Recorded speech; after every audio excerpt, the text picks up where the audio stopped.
India, China और Russia, 3 countries जिन्होंने मिल करके ईरान को बनाया एक एससीओ मेंबर। ये तीनों एक पेज पे आए। ये और बहुत सी ऐसी बातें हुई जिसपे ये कहा गया कि ये तो एक बैड कॉप वाला उन्होंने रोल प्ले किया, लेकिन इस दो ग्लोबल जो है वो रशिया और चाइना है, और जो लोकल है which are also nuclear threats are North Korea and Iran. तो ये 4 में से 3 एससीओ में आ गए। तो अमेरिका इंडिया के साथ खड़ा है और पार्टनरशिप अब है, तो इसलिए इसके ऊपर बात करना बहुत ज़रूरी है। सबसे पहले तो मैं आपके सामने कुछ पॉइंट्स रखती हूँ।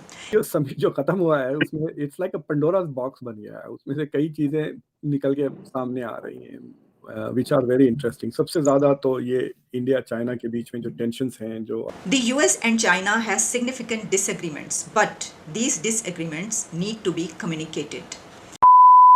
नमस्कार दोस्तों, एससीओ समिट में ईरान को भी शामिल कर लिया गया है। जो एससीओ समिट है इसमें ज्यादातर यूएसए के खिलाफ जो देश है वो हो गए हैं, जिसमें ईरान का नाम भी जुड़ गया है। पर भारत तो यूएसए के खिलाफ नहीं है, पर चाइना, रूस, उत्तर कोरिया, ईरान और इस पर अमेरिका की टेंशन बढ़ने वाली है। तो आप आगे देखिए। इंडिया, चाइना और रशिया, 3 कंट्रीज जिन्होंने मिल करके ईरान को बनाया एक एससीओ मेंबर। ये तीनों एक पेज पे आए। ये अमेरिका के लिए एक बड़ी खबर या टेंशन वाली खबर तो जरूर होगी, लेकिन ये तीनों यानी कि इंडिया, चाइना और रशिया, तीनों शंघाई कोऑपरेशन ऑर्गेनाइजेशन में एक दूसरे को कैसे देखते हैं, या ये दोनों इंडिया को कैसे देखते हैं शंघाई कोऑपरेशन ऑर्गेनाइजेशन में। जो समिट जो खत्म हुआ है उसमें इट्स लाइक अ पंडोरास बॉक्स बन गया है, उसमें से कई चीजें निकल के सामने आ रही हैं विच आर वेरी इंटरेस्टिंग। सबसे ज्यादा तो ये इंडिया चाइना के बीच में जो टेंशंस हैं जो अब बाहर निकल रहे हैं। दूसरी चीज ये है कि जो ईरान की मेंबरशिप है, देखिए अमेरिका के जो 3 बड़े दुश्मन है, अगर आप national security strategy Donald Trump की पढ़ें, उसके बाद जो बाइडन, अगर दोनों की पढ़ें तो दोनों नेशनल सिक्योरिटी स्ट्रैटेजीज अमेरिका के जो डॉक्यूमेंट्स है वो कहते हैं कि अमेरिका हैज 4 चैलेंजेस, एनिमीज वगैरह, 2 ग्लोबल और 2 लोकल। 2 ग्लोबल जो है वो रशिया और चाइना है, और जो लोकल है which are also nuclear threats are North Korea and Iran. तो ये 4 में से 3 एससीओ में आ गए। तो SCO has become like a anti American अड्डा बन गया है वो बेसिकली फॉर जो भी अमेरिका। सो Americans are not happy. America तो ईरान को एक पराया स्टेट बनाना चाहती है, उसको आइसोलेट कर देना चाहती है, वांट्स टू एंश्योर कि nobody does any business with it, trades with it etcetera. और अब वो जाके एससीओ में तो एक किस्म का स्टेटस बढ़ गया ना। SCO is quite a major organization, कहते हैं nearly 40% of the world's population उसमें है, 30% of the global GDP SCO का है, और कई बड़े इकोनॉमीज उसमें हैं, और India, Pakistan, China, Russia, half the nuclear powers दुनिया के जो हैं वो भी एससीओ में ही हैं।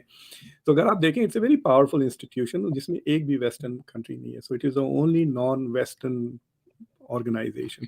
तो ऑब्वियसली ईरान को उसमें लाने का it is something that Washington is obviously not happy.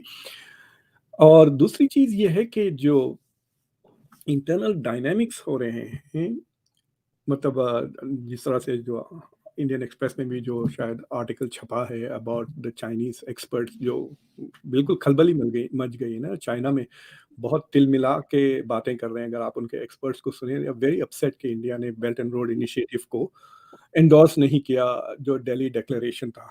तो The US and China has significant disagreements, but these disagreements need to be communicated.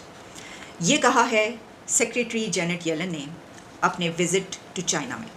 आखिर ये विजिट कितना इम्पोर्टेंट था और इंडिया और पाकिस्तान पर इसका क्या इम्पैक्ट पड़ सकता है, ये हमारे लिए कितना अहम है, इसमें क्या बातें हुई हैं, और इस टाइमिंग में अमेरिका की तरफ से चाइना का ये विजिट करना, जिसको कहा जा रहा है कि ये गुड कॉप या बैड कॉप वाली बात है, क्योंकि इससे पहले ब्लिंकन भी चाइना का विजिट करके गए, जिसमें उन्होंने प्रेसिडेंट शी को डिक्टेटर कहा, और बहुत सी ऐसी बातें हुई जिस पे ये कहा गया कि ये तो एक बैड कॉप वाला उन्होंने रोल प्ले किया। लेकिन इस विजिट को ये कहा जा रहा है कि सेक्रेटरी जेनेट येलन ने एक गुड कॉप वाला रोल प्ले किया है। क्या ये गुड कॉप और बैड कॉप वाली ही स्ट्रेटजी थी? लेकिन क्या ये बात जो कही जा रही है कि इससे अमेरिका की वीकनेस शुरू होती है, क्योंकि वहाँ पर उन्होंने हाथ इस तरीके से मिलाया कि बार बार उनको झुक के सलाम किया, दूसरी तरफ से वैसा नहीं किया गया, या ये इससे ऑपोजिट है? क्योंकि जो बातें की गई उसमें जो पॉइंट्स नज़र आए और जो येलन की तरफ से कुछ बातें की गई उसमें तो ऐसा नज़र नहीं आता।